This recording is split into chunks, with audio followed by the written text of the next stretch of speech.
Selanjutnya kita akan, ini kalau dibuat kerucut segitiga, betul-betul mengerucut. Jadi akan kita dengarkan bersama suara indah dari Ibunda Teka Kadumuni Lebon Sija Anjak Lampung. Beliau Kiai Kelompok Pangeran, beliau Dr. Junayah M.Um. Ini pasti kaitannya dengan bahasa.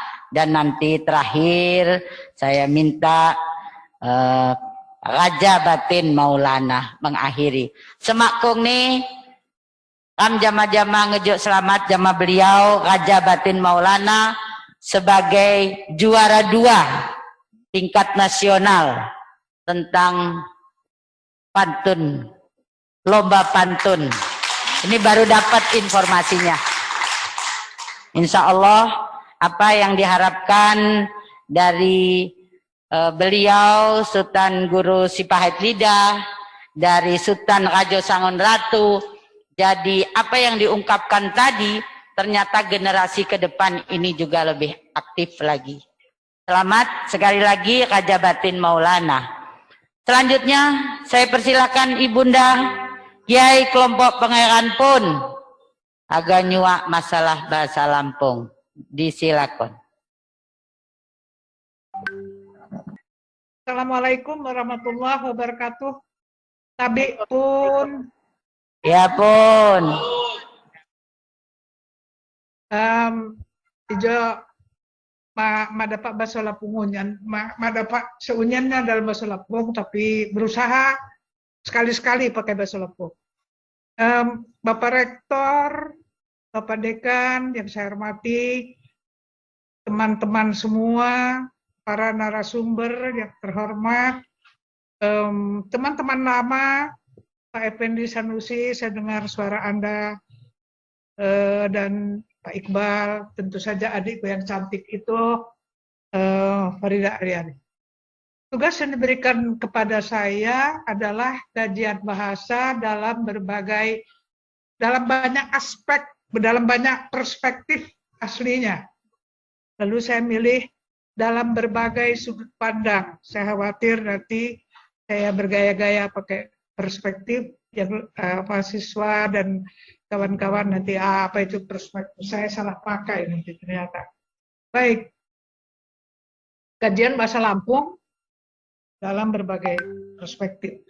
Tadi sudah diterangkan, tolong di ini dari ya baik. Kajian bahasa Lampung dalam berbagai perspektif. Baik. Lalu kita mulai dulu dengan bahasa Lampung. Tadi sudah disebut-sebutkan bahasa Lampung adalah bahasa yang ada di Sumatera paling selatan dan menjadi alat pendukung budaya orang Lampung. Orang Lampung itu mana saja, tadi sudah ada 2 itu disebutkan, 2 kelompok bahasa, dialek A, dialek O, dan itu tidak sama dengan Pepadun, dialek A saya batin, dialek O Pepadun, tidak selalu begitu dan saya setuju.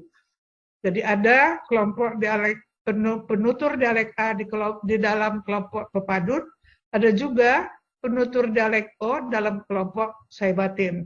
Ada penelitian teman-teman dari kantor bahasa yang pernah saya lihat. Baik, apakah yang maksud dengan bahasa? Ini sudah hafal semua kita. Tapi saya perlu menegaskan di sini adalah ada yang paling penting di sini adalah dipakai untuk berkomunikasi, itu yang paling penting. Karena dipakai untuk bekerja sama, berinteraksi dan mengidentifikasi diri, maka bahasa itu berkaitan dengan segala perbuatan manusia. Baik perbuatan yang tadi sudah disebut oleh Pak Iqbal, lupa namanya, Iqbal ya, Pak Iqbal dan Pak Sanusi. Jadi yang paling penting adalah dipakai untuk berkomunikasi. Karena komunikasi itu memerlukan 2 manusia paling tidak, atau 2 kelompok paling tidak, maka kerjasama itu berkaitan juga dengan siapa yang diajak bekerja sama. Orang kedua di dalam bekerja sama itu menjadi penting. Siapa yang diajak bekerja sama, apa pekerjaannya, bagaimana kita berbicara dengannya, maka kita dapat mengkaji itu dari segi sosiolinguistik. Berikutnya, ya, ini, ya, jadi bahasa dapat digunakan untuk berkomunikasi. Jadi bahasa itu dapat dikaji dari berbagai sisi. Dari ilmu komunikasi tadi sudah disebutkan, sebetulnya ini sudah semua disebutkan oleh teman-teman terdahulu, hanya saya melihatnya dari segi kajian. Tadi apa gunanya sudah disebutkan oleh teman-teman terdahulu. Jadi,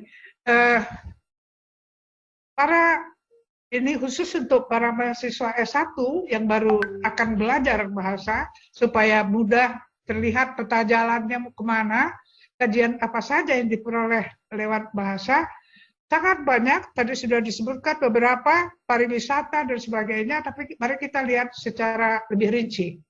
Jadi kalau kita membicarakan komunikasi dengan siapa, kapan, di mana, bagaimana komunikasi terjadi, dan bagaimana situasinya, dilihat dari segi bahasa, bukan dilihat dari ilmu komunikasi, dilihat dari segi bahasa, kita bisa belajar mempelajarinya dari sosiolinguistik. Sosiolinguistik akan mengatur, akan mencatat bagaimana kita harus berhadapan dengan orang yang lebih tua, diksi kita apa, bagaimana kita mengatakannya. Lalu sosiolinguistik juga akan membicarakan bagaimana jika teman bicara kita bertambah, dan dia bukan dari bahasa yang sama dengan dua orang yang sudah berkomunikasi tadi, maka itu diperlukan alih kode, campur kode, dan sebagainya. Anda dapat mengkajinya dari sosiolinguistik. Kemudian bahasa itu dapat diteliti dari segi bahasa itu sendiri. Misalnya bahasa Lampung. Saya beri contoh yang saya kerjakan. Misalnya ketika saya S1, saya menuliskan, sayangnya tidak di Unila, sayangnya saya S1-nya itu di Jogja, jadi tidak ada catatan saya di Unila mengenai itu.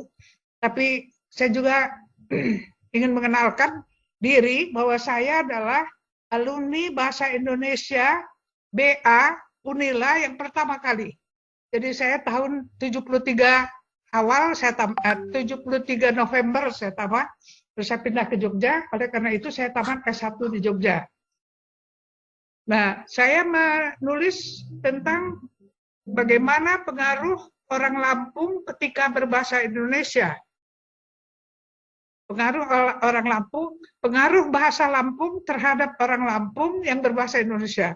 Misalnya hari ini kita sudah mendengarkan bagaimana misalnya bunyi akhir. Bunyi akhirnya jadi mau kemana misalnya. Biasanya bunyi A itu menjadi panjang. Vokal pada akhir biasanya menjadi panjang. Itu dari segi fonologi. Dari segi morfologi, kita mungkin susah untuk mengatakan naan itu nggak bisa naken lain artinya misalnya. Kalau naan itu ditambah na atau tambah ni untuk mengatakannya, misalnya nakennya, ponakannya, dan sebagainya.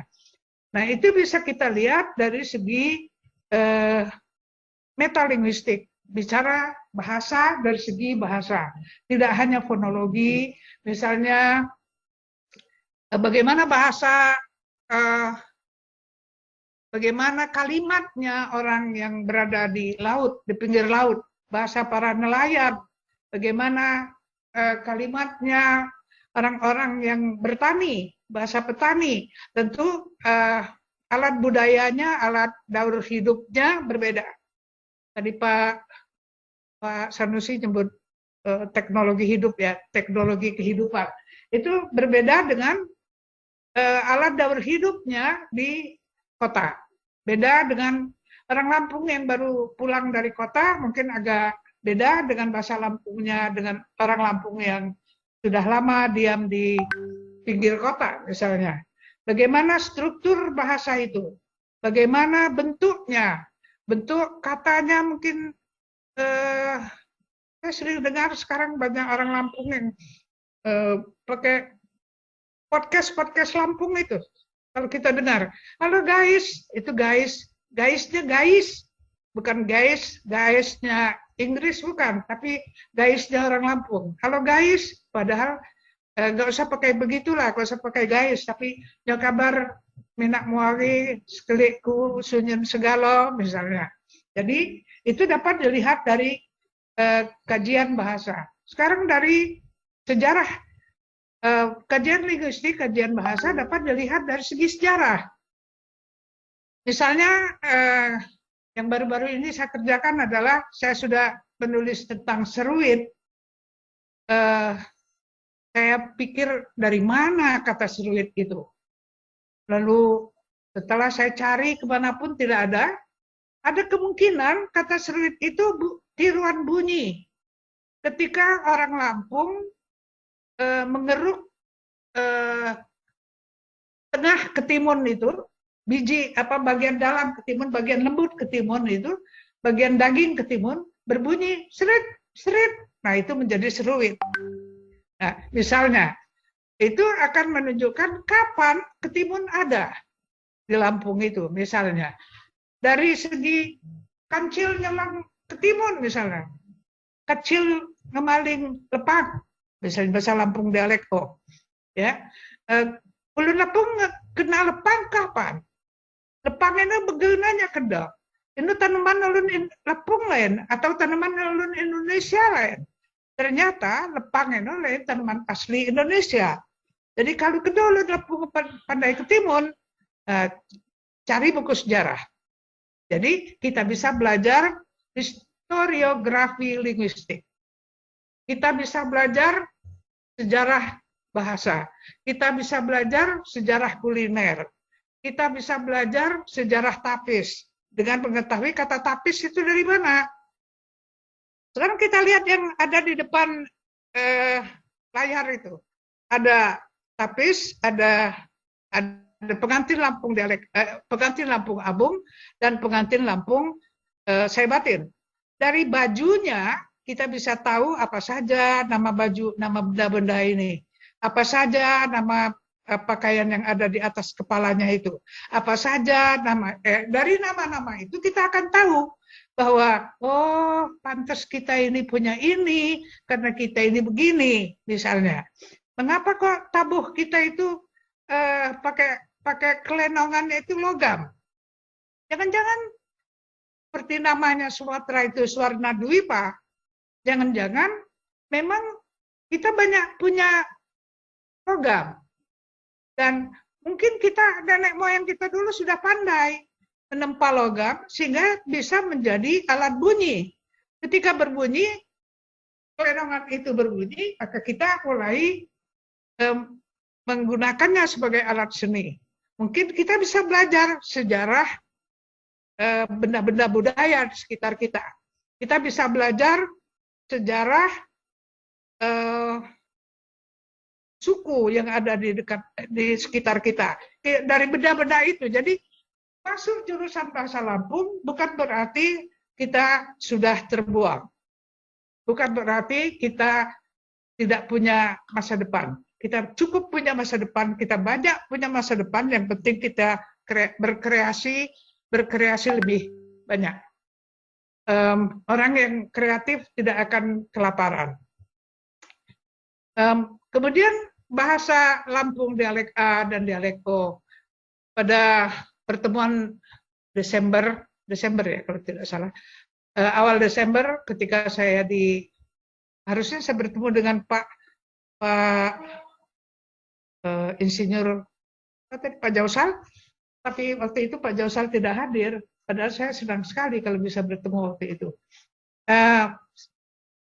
Ketika kita belajar bahasa Lampung, kita dapat melihatnya dari sisi lain. Dari sisi linguistik sudah, dari sisi sejarah misalnya sudah, kuliner kita yang banyak itu, yang sekarang kita sering malu mengatakan saya makan pakai seruit, saya makan pakai anu, kita malu padahal seruit itu adalah makanan yang penuh gizi. Hanya tinggal kita memperhatikan siapa yang akan makan. Yang akan makan itu anak kecil, ya kurangi cabainya.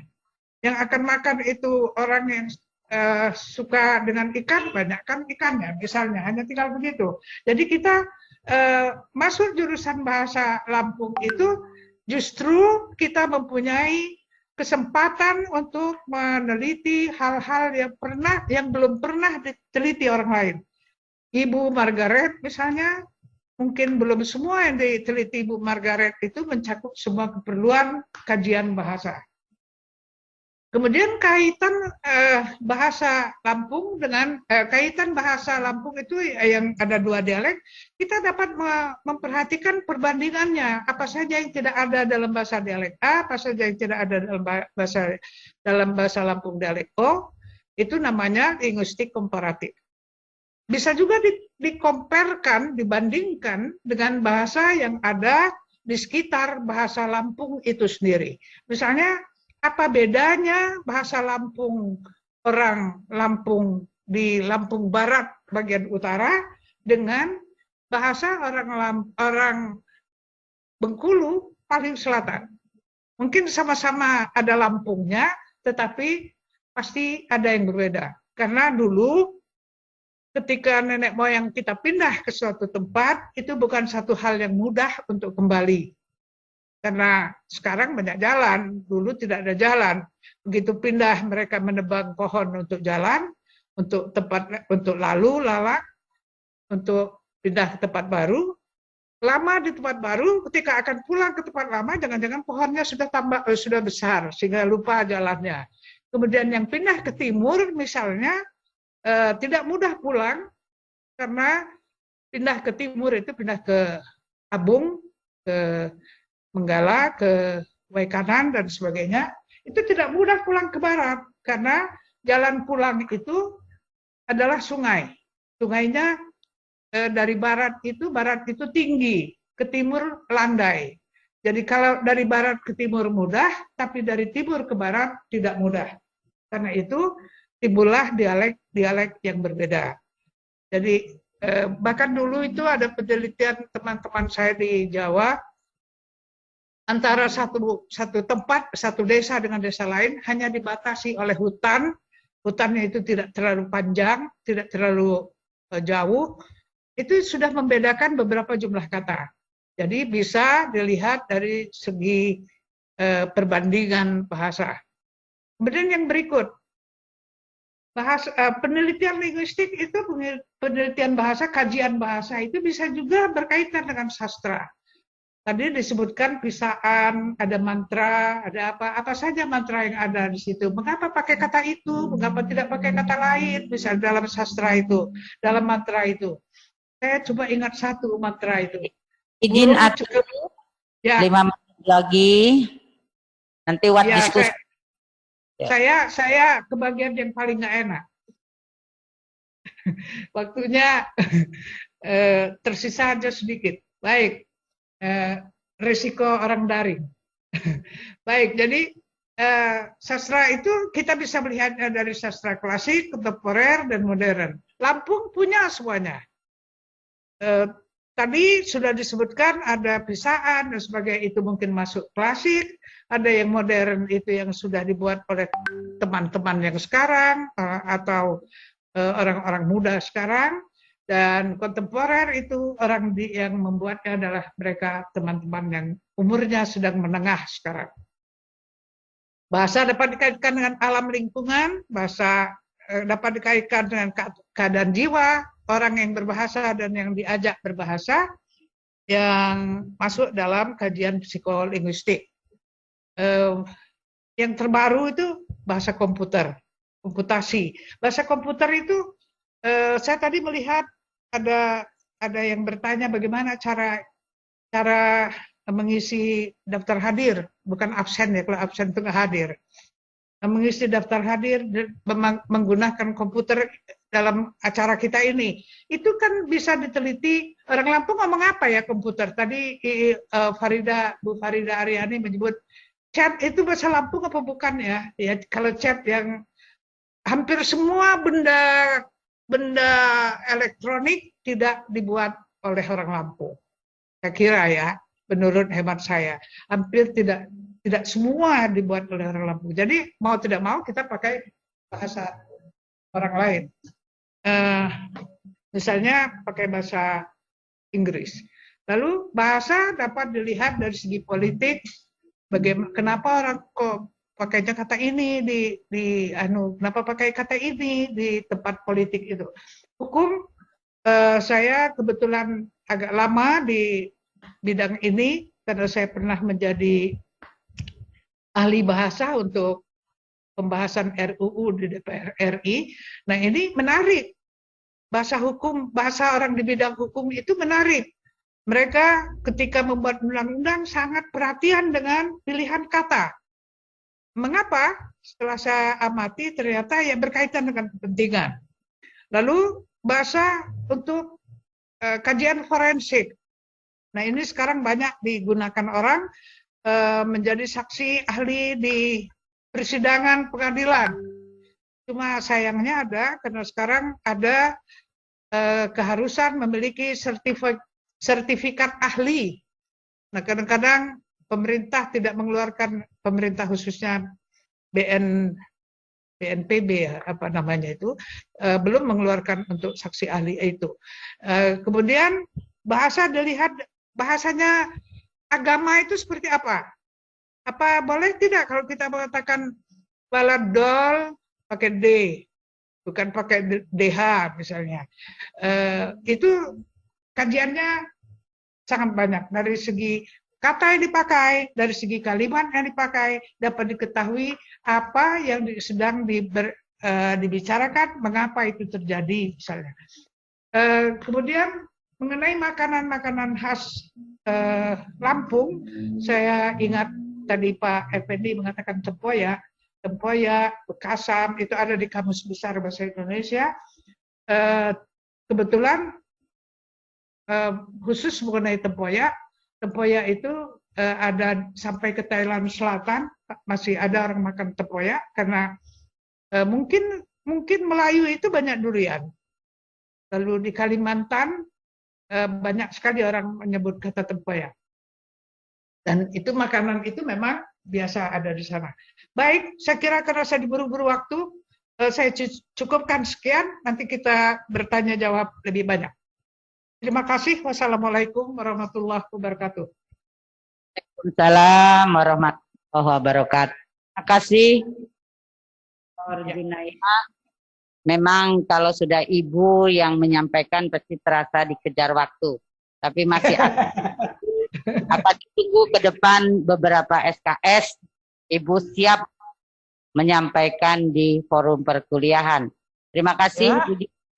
Itu akan mendukung peta jalan dan capaian pembelajaran nanti di S1 Bahasa Lampung.